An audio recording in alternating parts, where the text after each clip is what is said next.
तो एक बार फिर से दोबारा से हम शुरू करते हैं कि ये जो कारक प्रकरण है वो कारक प्रकरण अपने 3 अंक का है। बोर्ड परीक्षा में 3 अंक से प्रश्न आते हैं, 3 प्रश्न आते हैं, 3 अंक की एक नंबर का एक प्रश्न आता है। इसमें केवल एक प्रश्न में 2 प्रश्न होते हैं। एक होता है रेखांकित पद, एक कोई भी एक रेखांकित पद देते हैं, जिसे मान लो ये दे दिया नरदेवस्य या ये दे दिया स्वास्त्री। इस प्रकार से एक प्रश्न के नीचे रेखांकित आती है। इस रेखांकित का आपको विभक्ति पूछते हैं कि इस रेखांकित में कौन सी विभक्ति है, और एक प्रश्न इसी में से ये पूछते हैं कि इसका कारण क्या है। भाई स्वास्त्री जो शब्द है उसमें कौन सी विभक्ति है और इसमें जो विभक्ति हुई उसका क्या कारण है। इस प्रकार से 3 प्रश्न आते हैं एक नंबर के। तो सबसे पहले हम देख रहे हैं व्युत्पत्ति के बारे में। द्विधातु से ऋणात्मक पढ़ते हुआ यू और ऋणात्मक सूत्र से ऋणात्मक पढ़ते द्विधन पढ़ते। ऋणात्मक का ऋण का लोप हो गया और लय का लोप हो गया। अब द्विधन भू ये बच गया आपके पास। अब भू सूत्र आता है यू और नाको सूत्र। यू और नाको सूत्र जो है वो भू को अक आदेश कर देता है। भू जो है उसको अक आदेश कर देगा। तो अपने पास मिल जाएगा क्री धन अक। अब क्री में जो बी है उसे बी को आर कर दी जाएगी। क्री को आर कर दी हो जाएगी तो क्री के बी को आर कर दी तो अपने पास मिल जाएगा क्या है आर। वी को आर कर दी और अगर, ठीक है, आर अगर। अभी को मिला दो क्या आ जाता है, उसमें मिल जाएगा आ का रे मिल जाएगा है प्राकृतिक संख्या हो जाएगी। प्राकृतिक संख्या होने का है शु पढ़ते शु का रूप में विसर्ग हो जाएगा, उसमें मिल जाएगा कारक है। शब्द क्या बन जाएगा कारक। ये तो केवल व्युत्पत्ति के बारे में कि ये शब्द कैसे बना है, ठीक है। अब इसके बाद में व्युत्पत्ति के बाद में लेते हैं परिभाषा। इसे कहते हैं कारक। अपनी यही पढ़ते आ रहे हैं कि क्रिया को उत्पन्न करने वाला कारक कहलाता है। क्रिया को उत्पन्न करने वाला, तो वही परिभाषा यहाँ पे भी आएगी। क्रियाजनकत्वं कारकत्वं, क्रियाजनकत्वं कारकत्वं, क्रियां करोति कारकम्। ये परिभाषा है। क्रिया को जो उत्पन्न करता है, जिससे क्रिया उत्पन्न होती है, जिसके द्वारा क्रिया उत्पन्न होती है, वह क्या कहलाता है कारक। जो क्रिया को उत्पन्न करता है, जो क्रिया को किसी कार्य को करने के लिए उत्पन्न करता है, प्रेरित करता है, वही कारक होता है। या एक और कहें कि क्रियां करोति कारकम, जो क्रिया करता है, जो क्या करता है क्रिया करता है, उसे कारक कहते हैं। एक परिभाषा ये आएगी क्रियाजनकत्वं कारकत्वं, क्रिया को उत्पन्न करने वाला कारक कहलाता है। एक परिभाषा ये आएगी क्रियां करोति कारकम, जो क्रिया को करता है वह कारक कहलाता है। अब जो भी व्यक्ति जो कार्य करता है, जो क्रिया करता है, तो वो जो व्यक्ति है जो क्रिया कर रहा है वही कारक होगा, ठीक है। अब इसके बाद में एक गुण जो परिभाषा है जो परंपरा से चली आ रही है, वो संक्षिप्त रूप से एक निश्चित परिभाषा जो इसकी दी है वो है वो कि यस्य क्रियया सह, यस्य क्रियया सह साक्षात परंपरया वा संबंधो भवति तत्कारकम्। एक परिभाषा ये आई, इस परिभाषा है यस्य क्रियया सह साक्षात परंपरया वा संबंधो भवति तत्कारकम्। यस्य जिसका, यस्य जिसका,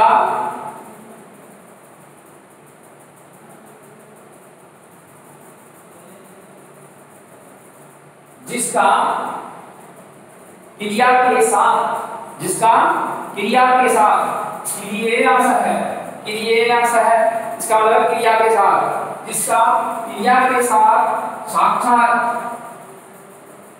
अथवा परंपरा से, पहले से, परंपरा का मतलब पहले से, जिसका क्रिया से क्रिया के साथ, जिसका क्रिया के साथ साक्षात अथवा परंपरा से संबंध होता है, वह क्या कहलाता है? तो कारकम, वह कारक कहलाता है।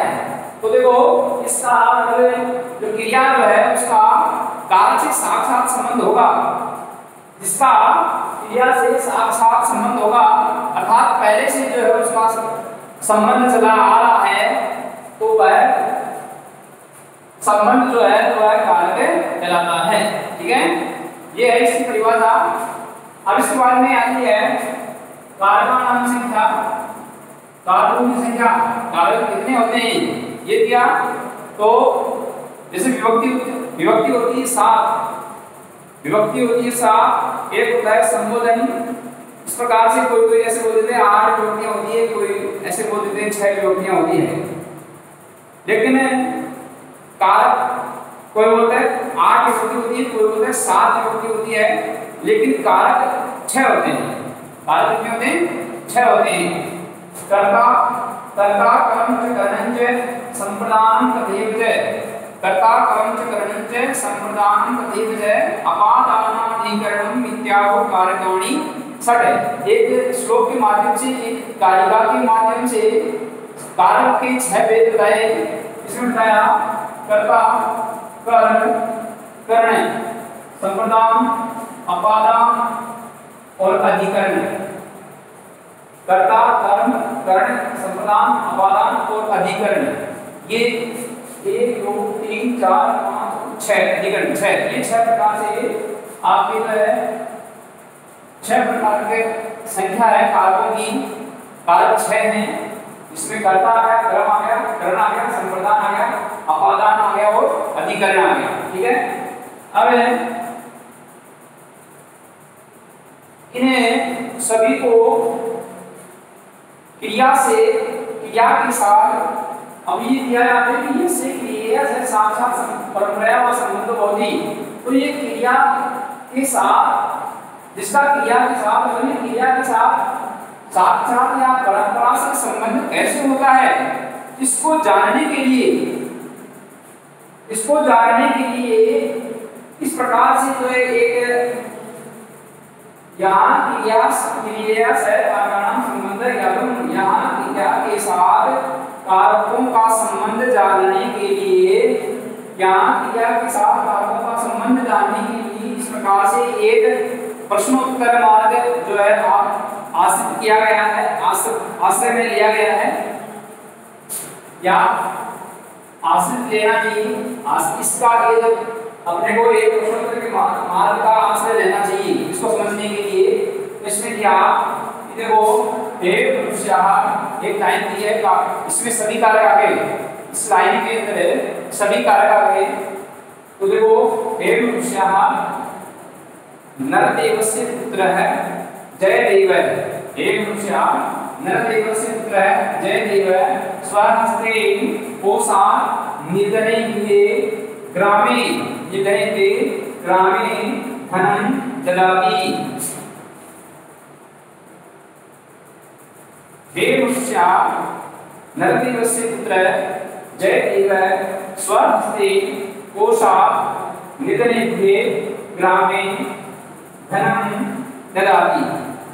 देखो इस लाइन का अर्थ बताता हूं मैं कि हे मनुष्यों, नरदेव का पुत्र जयदेव, सभी कारक आ गए इसमें।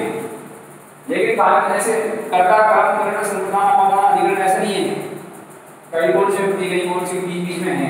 तो हे मनुष्य, नरदेव का पुत्र, हे मनुष्यों, नरदेव का पुत्र जयदेव अपने हाथ से स्वहस्ते, नरदेव का पुत्र जयदेव स्वहस्ते अपने हाथ से कोसा, खजाने से, अपने हाथ से या अपने हाथों के द्वारा, अपने हाथ के द्वारा खजाने से, कोसा खजाने से निधने थे गरीबों के लिए, निधने थे गरीबों के लिए गांव में धन ददाति देता है। इसमें पूरे कारक आ गए। हे मनुष्यों, नरदेव का पुत्र जयदेव अपने हाथ के द्वारा खजाने से गरीबों के लिए गांव में धन देता है। ये पूरा इसमें कारक का पूरा विवरण आ गया। किस प्रकार से आ गया तो इसके प्रश्न बनाते हैं अपन। इसके प्रश्न बनाएंगे तो यहाँ पे बता देंगे प्रश्न है, यहाँ इसका उत्तर देंगे। उत्तर इसमें कौन सा कारक होगा और उसमें कौन सी युक्ति होगी ये देखेंगे हम। सबसे पहले इसमें प्रश्न क्या बनता है, प्रश्न इसमें ये बनता है देखो, नरदेव से देव विष्णु नरदेव का पुत्र जयदेव अपने हाथ से खजाने से, अपने हाथ के द्वारा खजाने से, तो इसमें पहले प्रश्न ये बनता है कि कौन देता है, क्या देता है।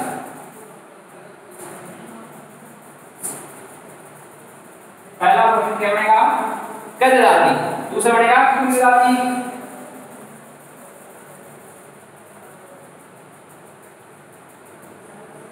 दूसरा बनेगा क्यों दाती। पहले तो बनेगा कद दाती, कौन देता है, क्यों दाती क्या देता है,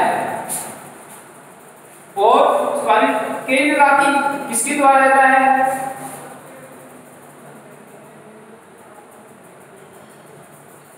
केंद्र दाती किसके द्वारा देता है, के भेद दाती, के भेद दाती, ठीक है,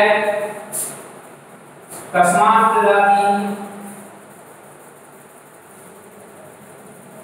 कस्मात दाती, ठीक है, और एक आ जाएगा अंतिम पुत्र दाती, क्या जाएगा पुत्र दाती। 6 प्रश्न हो गए, कद दाती, किम दाती, केंद्र दाती, केंद्र दाती, कस्मात दाती,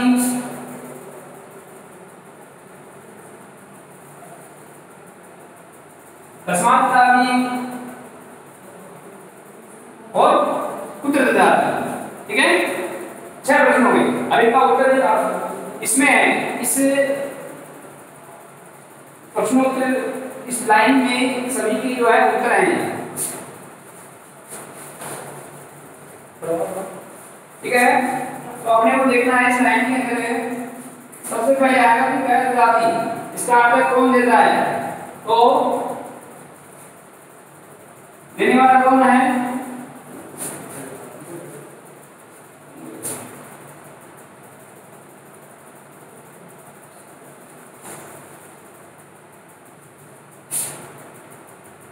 तो पहले प्रश्न ये आता है कि कद दाती, इस कद दाती इस लाइन, इस प्रश्न का उत्तर अपने को इस लाइन में देखना है। तो देने वाला जो है वो कौन है, जयदेव। तो कद दाती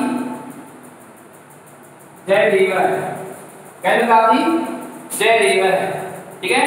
ये क्या हो गया, ये हो गया देने वाला करता।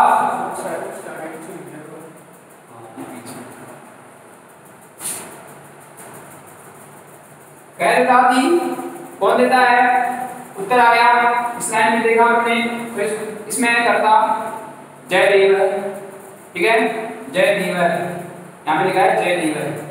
तो ये इसमें जो उत्तर जो था उसमें कौन सा कारक हुआ, कर्ता कारक, ठीक है। तो विभक्ति कौन सी, कर्ता में कौन सी विभक्ति होती है, प्रथमा, कर्ता में कौन सी विभक्ति हुई, प्रथमा विभक्ति हुई, ठीक है। ये तो हुआ कर्ता। पहला प्रश्न जो था, पहले प्रश्न का उत्तर अपने को उस लाइन से मिल गया और अपने को वो कर्ता भी पहचान में आ गया, और उस कर्ता में कौन सी विभक्ति है ये भी पहचान में आ गई, ठीक है। एक कारक कर्ता कारक हो गया। दूसरा है किम दाती, क्या देता है, देखो क्या दे रहा है, गांव में धन दाती, धन दे रहा है, क्या दे रहा है, धन। तो किम दाती धन दाती क्या दे रहा है, धन दे रहा है, धन को दे रहा है, धन को दे रहा है, ये क्या है, कर्म हो गया।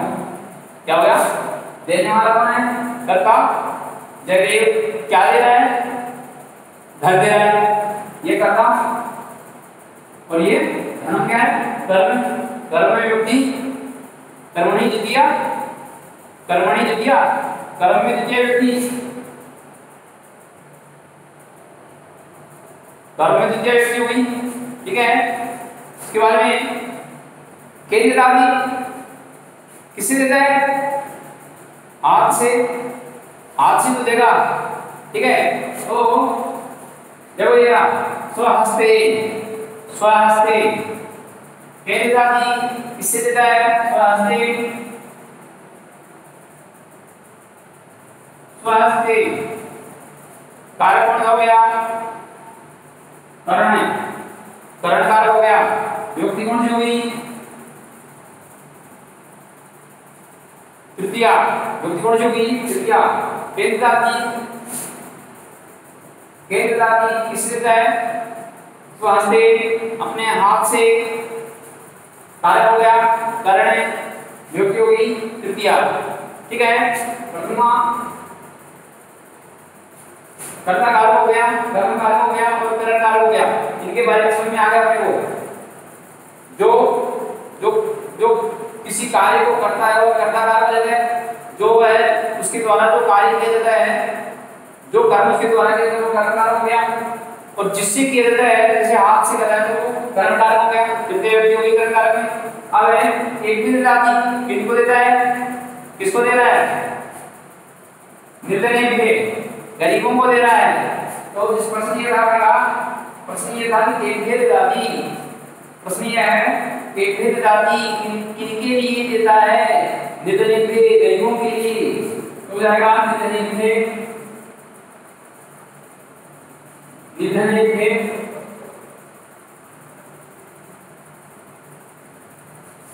एक भेद जाति किनके लिए देता है? निर्धन भी गरीबों के लिए। कौन सा कारक आएगा? संप्रदान कारक। कौन सा कारक आएगा? संप्रदान कारक है। संप्रदान, संप्रदान है चतुर्थी, संप्रदान में चतुर्थी व्यक्ति होती है, तो व्यक्ति हो जाएगी चतुर्थी। व्यक्ति कौन सी हो जाएगी? चतुर्थी। ठीक है, आगे देखो कस्मात जाति कहां से देता है? जय में से निकाल देता है, जय में से देता है, घर से निकाल के देता है? नहीं, कहां से देता है? खजाने से, एटीएम से, है खजाना बोलता है ना। तो देखो यहाँ पे है कोषार, खजाने से कोषार। तो कस्मात जाति कहां से देता है? कोषार,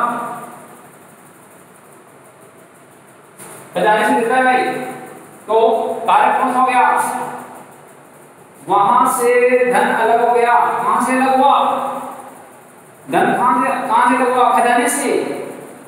तो किसी चीज का जहां से पृथक कर होना, जैसे पत्ता जो है पेड़ पे लगा था, गिर गया, पेड़ से पत्ता अलग हो गया, तो अपादान, अपादानी पंचमी अपादान अलग हो गया। अपादान कारक पंचमी व्यक्ति। अब है जाति कहां देता है? विद्यालय में, जयपुर में, घर में या गांव में? ग्रामीण, इसमें आया है ग्रामीण, यहाँ पे आया है ग्रामीण, गांव में देता है। कहां देता है? गांव में। जाति कहां देता है? ग्रामीण। आधार हो गया, गांव क्या हो गया? आधार। आधार को कहते हैं अधिकरण।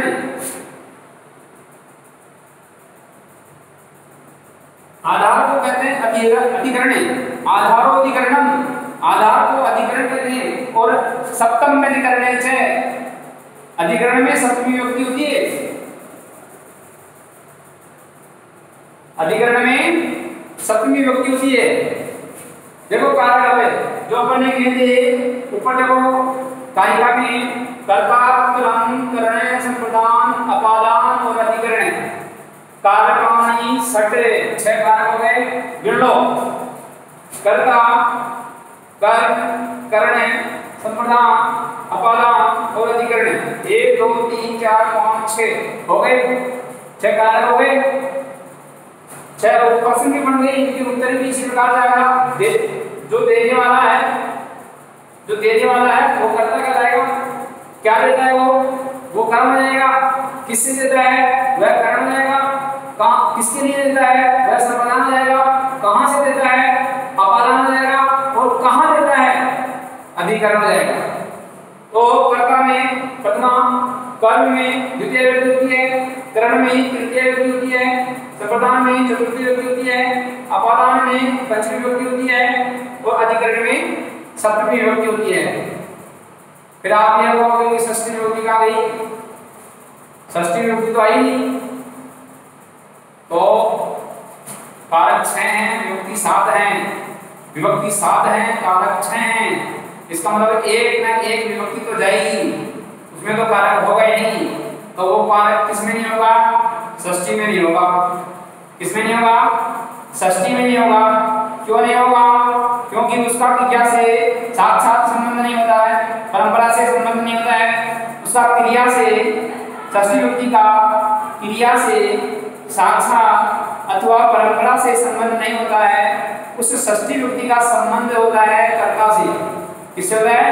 कर्ता से संबंध होता है। कर्ता से संबंध होने के कारण उसको कारक नहीं माना गया है। इसका मतलब है षष्ठी विभक्ति को कारक नहीं माना जाता।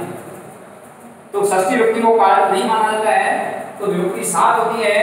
तो गई प्रथमा, द्वितीय, तृतीय, चतुर्थी, पंचमी, षष्ठी को कारक नहीं माना गया है। वही सप्तमी हो गई। ये केवल मेरे को आपको किस कर्ता में, किस कारक में कौन सी विभक्ति होती है और उसका क्या अर्थ निकलेगा, ये केवल मेरा समझाने का अभिप्राय है आपका। तो ये आपको समझ में आया होगा। अब इसके बाद चलते हैं अपने सबसे पहला कारक लेंगे कर्ता कारक। कर्ता कारक के बारे में जानकारी लेंगे।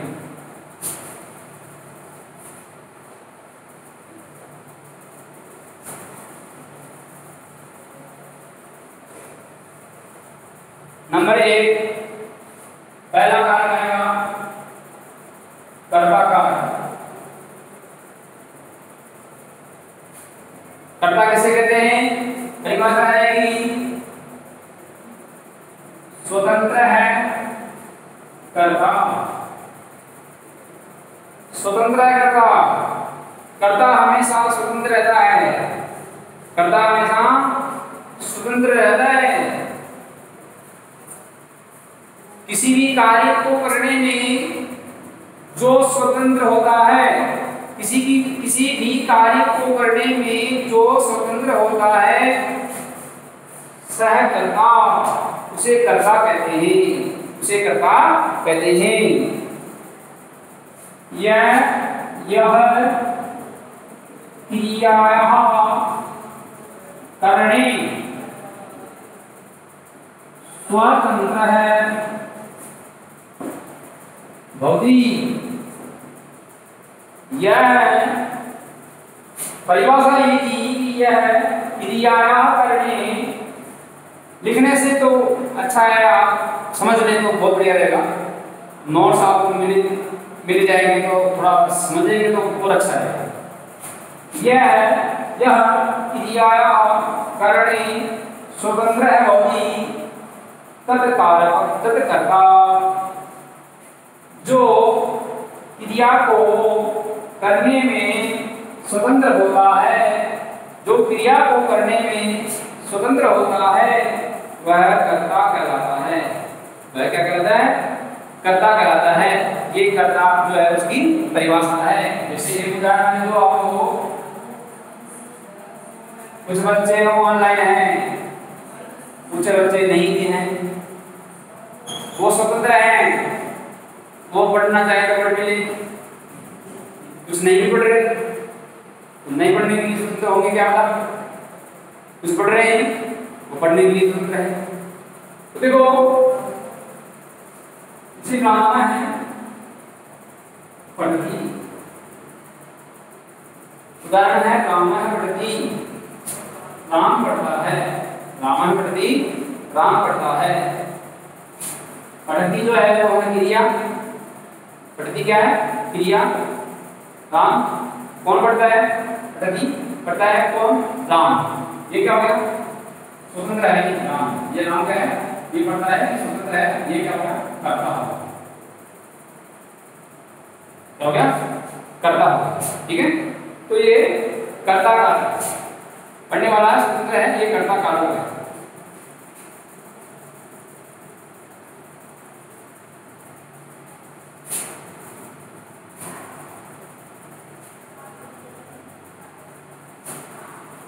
जब एक तो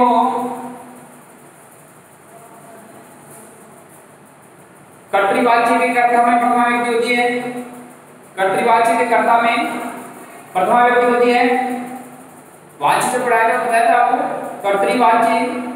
कर्तृवाच्य के कर्ता में प्रथमा व्यक्ति होती है। उदाहरण देता हूं फिर,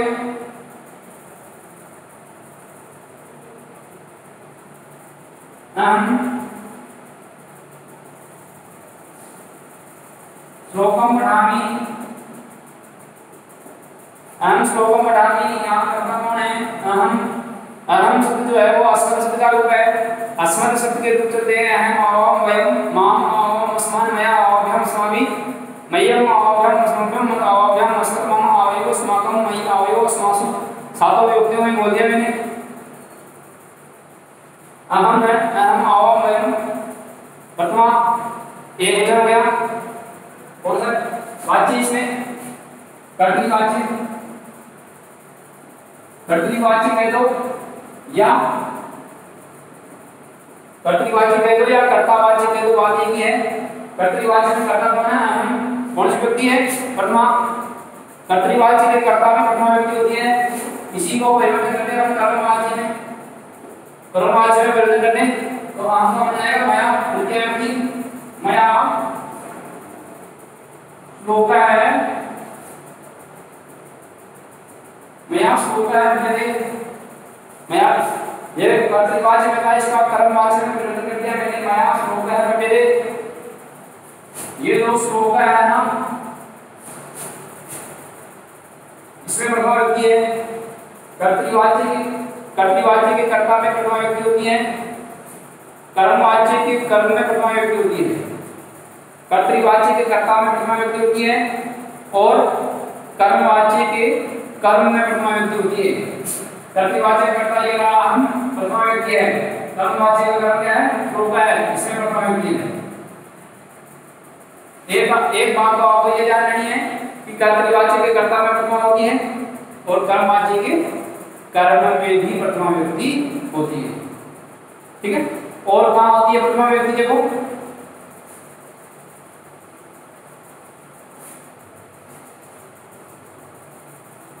संबोधन आता है, संबोधन ही है, संबोधन ही है, संबोधन होता है, संबोधन में प्रथमा होती है।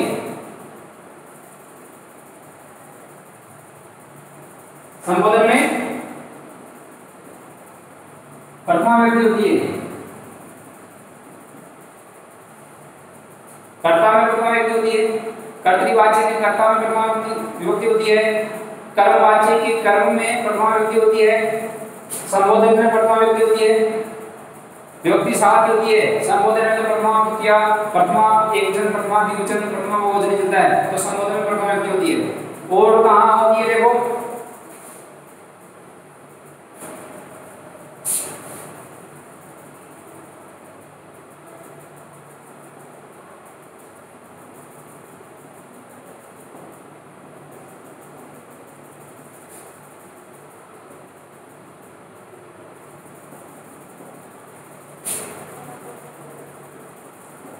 सूत्र है प्रातिपदिकार्थ लिंग परिमाण वचन मात्रे प्रथमा। प्रातिपदिकार्थ लिंग परिमाण वचन मात्रे प्रथमा। प्रातिपदिक लिंग, प्रातिपदिक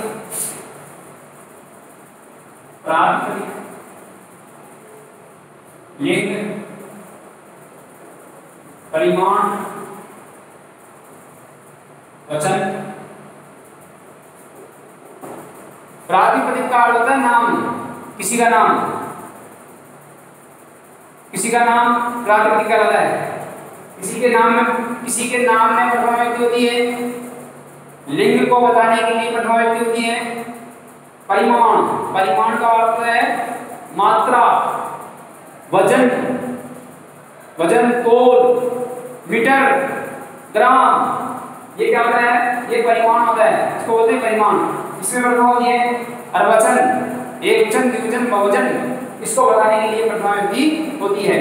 तो प्रातिपदिक के अर्थ में प्रथमा व्यक्ति होती है, लिंग के अर्थ को बताने के लिए प्रथमा होती है, परिमाण को बताने के लिए प्रथमा होती है, और वचन को बताने के लिए प्रथमा होती है। ऐसी होती है देखो इसको, जैसे प्रातिपदिक जैसे कृष्ण है, कृष्ण है क्या है? नाम है। कृष्ण क्या है? नाम है, तो प्रथमा व्यक्ति है क्या? जैसे सी, किसी का नाम है सी, प्रथमा है। स्त्रीलिंग है, ये पुल्लिंग है लेकिन प्रथमा है। ये स्त्रीलिंग है लेकिन प्रथमा है। ये नपुंसकलिंग है लेकिन प्रथमा है।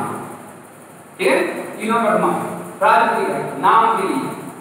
एक लिंग के लिए तट, प्रथमा, तटी, एक